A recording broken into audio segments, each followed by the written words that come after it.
Hello বন্ধুরা, তোমরা সবাই কেমন আছো? আশা করি ভালোই আছো। তো আমাদের নেপাল যাত্রার একটা ভিডিও তোমাদের সঙ্গে তুলে ধরলাম। আমরা প্রথমে বাইকে করে খাগড়াঘাট রোড স্টেশনে পৌঁছে গেছিলাম। তারপর আমরা ট্রেনের জন্য অপেক্ষা করছিলাম। আমার মেয়ে সেই মজা পাচ্ছিল, খুব আনন্দ করছিল, বকবক করছিল, লাফাচ্ছিল, নাচছিল।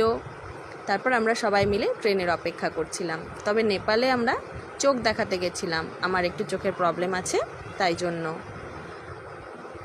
তবে একটা জিনিস খুব ভালো লাগলো, নেপাল বর্ডার যখন আমরা ক্রস করলাম, না কোনো রকম পাসপোর্ট লাগলো, না কোনো রকম ভিসা।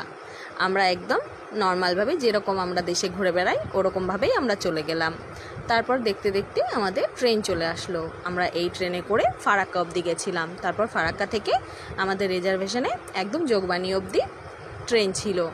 তারপরে যে রাস্তায় কিছুটা সৌন্দর্য কিছু তুলে ধরলাম, খুব ভালো লাগছিল, সুন্দর পরিবেশ। তারপর আমরা ট্রেনের ভেতরে কিছু ভিডিও বানিয়েছিলাম। বেশি ভিডিও করতে পারিনি, কারণ সারা রাত্রি জেগে সেইভাবে ঘুম হয়নি, শরীরটাও ভালো ছিল না। তাই যেটুকু পেরেছি তোমাদের সঙ্গে শেয়ার করলাম। ভিডিওটা কেমন লাগলো অবশ্যই জানিও। টাটা বন্ধুরা, বাই।